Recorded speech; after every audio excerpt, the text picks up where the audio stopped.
One time for old times. What do you say we play some football as we are underway from Oakland in the John Madden Legacy game. And able to take it past the 25 and up to the 28-yard line. So it's the NFC stars who will get the ball first. And, Charles, as we alluded to, we've got a different era of coach on each sideline. So the man coaching this NFC squad, we'll call him Young John Madden. This is a coach who was trying to establish a foothold in the NFL.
And on the cusp of doing it very successfully. Yeah, you think back to that period, those early days as the coach of the Raiders, the late 60s in the AFL and then in the NFL in the early 70s. Coach was a guy who was ahead of his time. The Raiders were one of the first teams to have mini camps, one of the first to film practice, because he wanted to practice coaching as much as he could. And his teams, they were successful right from the start of his head coaching tenure. So as we mentioned at the top, let's take you through the life of John Madden. And, you know, it's very fitting that we're here back in the Bay Area, not just because John's so associated with Raider football, but also because this was where he spent his formative years. Yeah, he grew up over in Daly City with his buddy John Robinson, who would also become an NFL head coach. And he played his high school ball at Jefferson.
Eventually wound up playing tackle at the University of Oregon and later Cal Poly San Luis Obispo.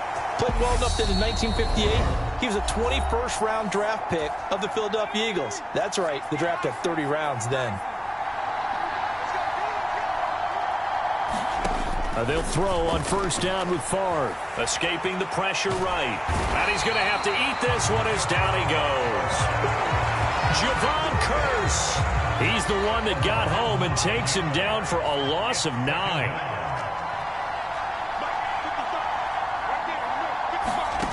To throw is Favre. Flush to his right. This will be caught by Randy Moss. Charles, you mentioned Coach was a 21st round draft pick back in 1958. It was the Philadelphia Eagles who selected him.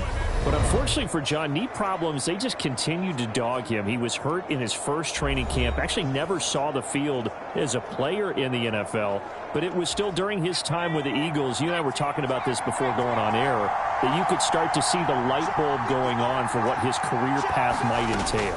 And it went on in a big way, didn't it? Because while he was rehabbing his knee, he started to spend a lot of time breaking down film with the Eagles with quarterback Norm Van Brocklin, the future Hall of Famer and future head coach in the NFL. Remember, Norm Van Brocklin coached with the Falcons. He coached with the Vikings.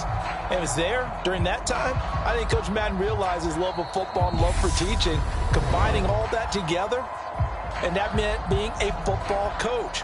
So in 1960, began his coaching career at a small college south of San Luis Obispo called Allen Hancock, and then later at San Diego State University under another legendary coach, the guy who could throw it around pretty well, Don Coryell.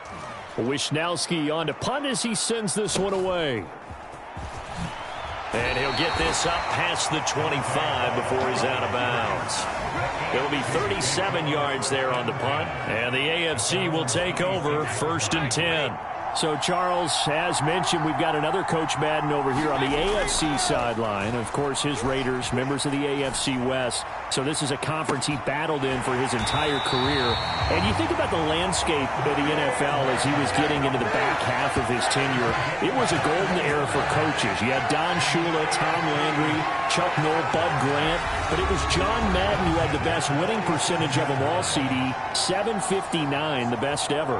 Brandon, it's hard to believe he could be so successful in the conference with all those great teams. The Steelers won 4 Super Bowls. The Dolphins won 2 and were a mainstay in the playoffs. The Colts were tough. The Broncos came on late and went to a Super Bowl themselves. But against Hall of Fame coaches, John Madden's record, 36, 16, and 2. That's pretty incredible. His Raiders were a factor each and every year. Play action. Now it's Brady. He's got his man, Gates.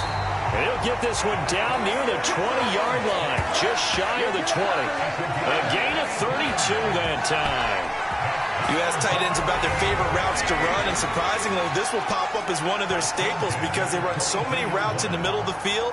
How about this one? Starts downfield, bends it to the corner, great touch on the football, and they turn that one into a big play. Again, they'll throw with Brady. He finds his man, complete. It's Gonzalez. And he's brought down inside the 20 at the 18-yard line. Charles, you know, it was in the early 1960s that a young John Madden made the acquaintance of the owner of the Oakland Raiders, one Al Davis, of course, and the two, they really bonded, would become one of the best owner-coach duos in NFL history. And to take it a step further, Al Davis became someone who John referred to as his best friend. Yeah, in 1967, Brandon, Al Davis hired Coach Madden to be a linebackers coach. Remember, this was still the AFL at that point. We had not merged totally with the... And he will take this in for an AFC touchdown. Marcus Allen, an 18-yard touchdown run. And the AFC has taken the early lead. An ideal start for them, really. You force the punt, and then you go down and score. And you've got to see a fist pump on the sideline from the head coach, don't you? Because he's turned into his bench, and he's telling his team, this is how we prepare. Force the punt, go downfield and score. Oh, they flip it to the kicker. He looks like he's going to throw it. It's caught inside the 10. And he gets in. But no one was expecting a fake there, but they add two more onto their lead. And that's something you almost never see nowadays. When you fake it, you're at the 15-yard line on a PAT as opposed to just going for it from the 2. I'm sorry. I know they got it, and congratulations to them, but it's just not a good play. I mean, the risk-reward is really off the charts, not in your favor. Run your offense out there. Put it on the 2-yard line if you want to go for 2. But I'll be darned. They ended up getting that one, didn't they? And he'll be stopped up at the 25. Ready to begin their next drive here, the NFC offense. Defense got the better of them last series, forcing a punt. See if they make a few changes in the game plan here and try to get points out of this drive. 1st and 10. Cam Hayward, always a force, got back there for the sack. 1 quarter in the books at the Coliseum. What a day. It's the AFC Stars with the early lead. This is the John Madden Legacy game on EA Sports. Got his man complete over the middle. That's Moss. Charles, you talked about John Madden and the Raiders going on a ride. Well, try these numbers on for size. In 10 seasons as a head coach, the Raiders won their division 7 times. They finished second the other 3 times. And he became the youngest coach to amass 100 career regular season victories and is still, to this day, the franchise leader in wins. And when you think about it, that's where that rivalry with Kansas City really took root, as did the expression commitment to excellence. And boy, was it personified by the players who played for Coach Madden. On offense, how about quarterback Kenny Stable, wide receiver Cliff Branch, wide receiver Fred Biletnikoff, tight end Dave Casper, to name a few. How about those great linemen he had? Center Jim Otto, guard Gene Upshaw, tackle Art Shell, all of them in the Pro Football Hall of Fame. And guys on the defensive side of the ball, the Mad Stork himself, Ted Hendricks, Willie Brown, John Matuzak, Otis Sistrom, and Big Ben Davidson. So many great players, so many great memories. He's got his tailback. That's Marcus Allen. And they're able to work this across midfield to the 48.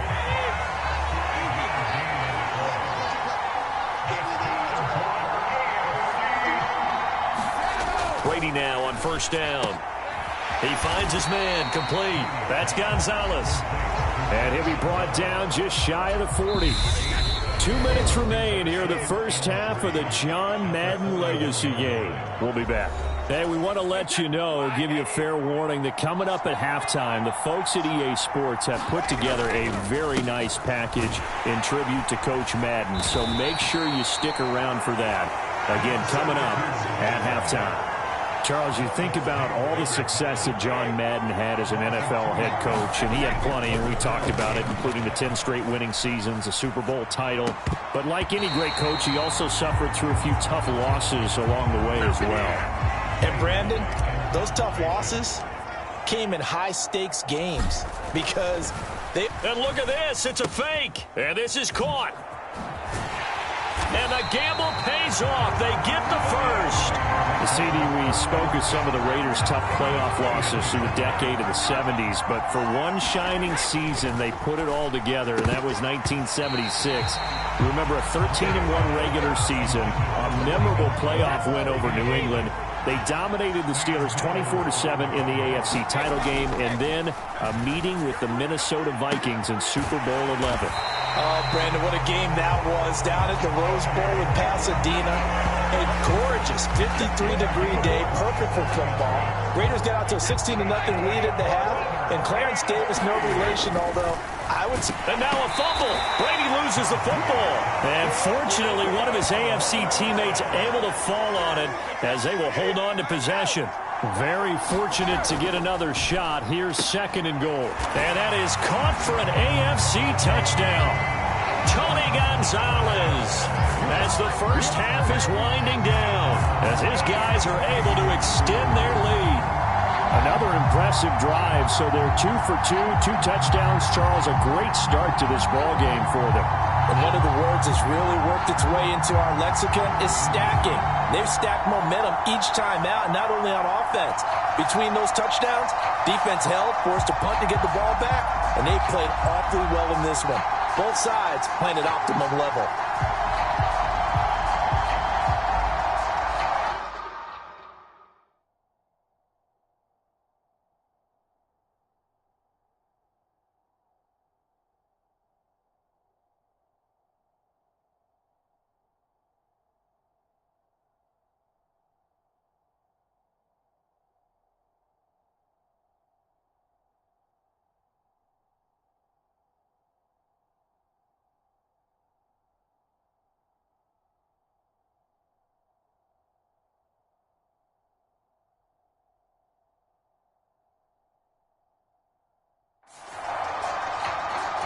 Now Adam Vinatieri for the point after.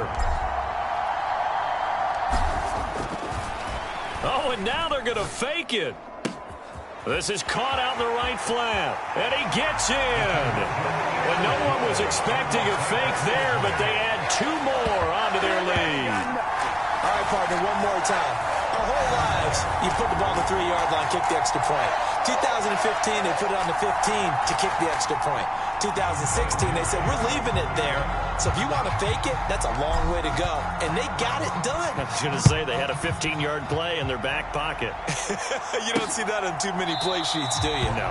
And not wanting to risk anything here late in the half, he'll just take a knee, and they'll bring the football out to the 25. Now, the NFC heading back out. Hall of Famer Randy Moss, a part of this offense. And Coach Madden, boy, he always appreciated the ferociousness with which number 84 attacked the football in the air. As Randy Moss says, just chunk it up there, dog, and I'll go get it. And, Coach, boy, did he ever go get it. Over 15,000 receiving yards, 156 touchdowns. And how about this? From his rookie year of 1998 until 2009, those were his prime seasons, right? He led the league in touchdowns 5 times, but even more so. He showed us all how to go up and get it. Great body control. No one's ever done it better playing the ball in the air.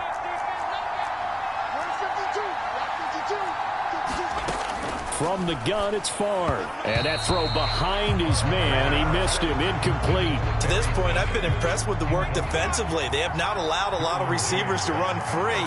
And there's another example, another incompletion. Favre. The first catch of the game for George Kittle. And brought down, but not before reaching the 45. Coming up in the second half, we'll run through John's post-coaching triumphs. But for now, we present a special tribute to the man of the hour, narrated by the Raiders' own Trey Mosley.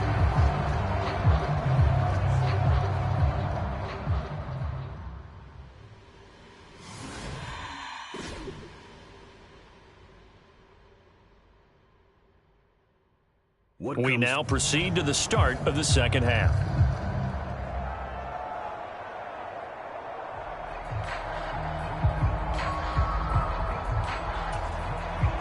The AFC going to get the football first here as we are back underway from Oakland in the John Madden Legacy game.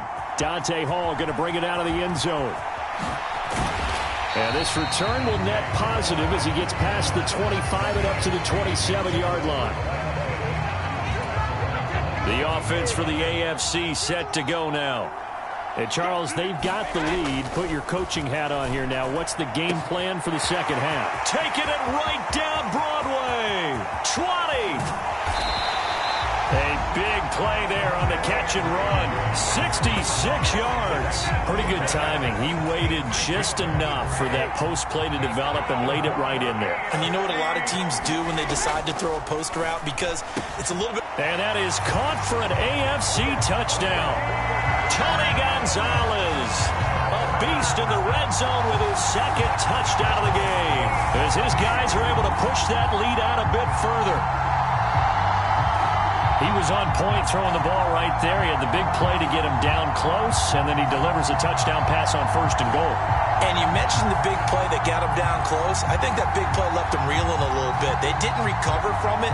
And you know they always talk about having to have a short memory on defense after a big play against you. Looks like their memory was a little too long there.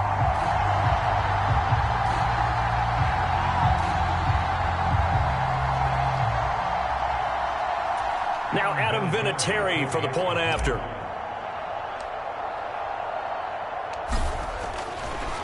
Oh, and now they're going to fake it.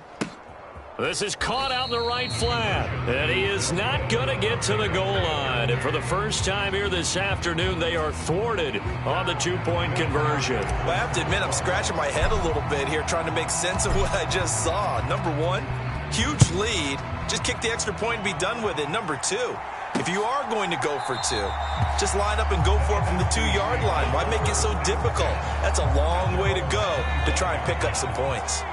The offense for the NFC ready to get their next drive started. Favre's throw complete there to Rice.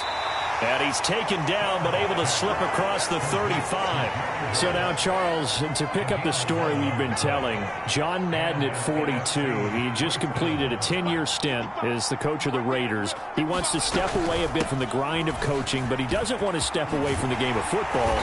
So he ends up signing on with CBS in 1979 to try his hand at broadcasting. And much like his coaching career, he was pretty much an instant success. Partner, he really connected with the people right from the start, and people may not remember he wasn't even on the #1 team in the beginning. He worked his way up. But the same things that made him a great coach made him a great broadcaster. The ability to show the big picture, yet break it down into the details. That's what he did with his teams. That's what he did with the people. That way, he was simple to understand, yet insightful for viewers. And he did with that big personality that he had, one that connected with everyone. And he's going to get a solid gain of 9 before being brought down. 2nd and right at a yard.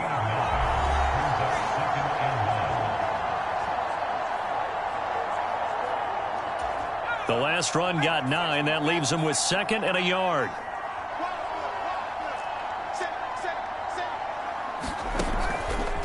On the counter now, it's Sanders. And they went the wrong way there. Losing yardage back at the 43-yard line. That backs him up 1 yard and brings up 3rd down. So for Coach Madden, Charles, by 1981, his broadcasting career is really taking off. He's elevated to the network's #1 booth that calls all the big matchups. And he gets the plum assignment of calling Super Bowl 16, 49ers and Bengals. And he's teamed up with Pat Summerall. And that pairing ultimately would go on to be one of the most influential in sports broadcasting history. Influential not just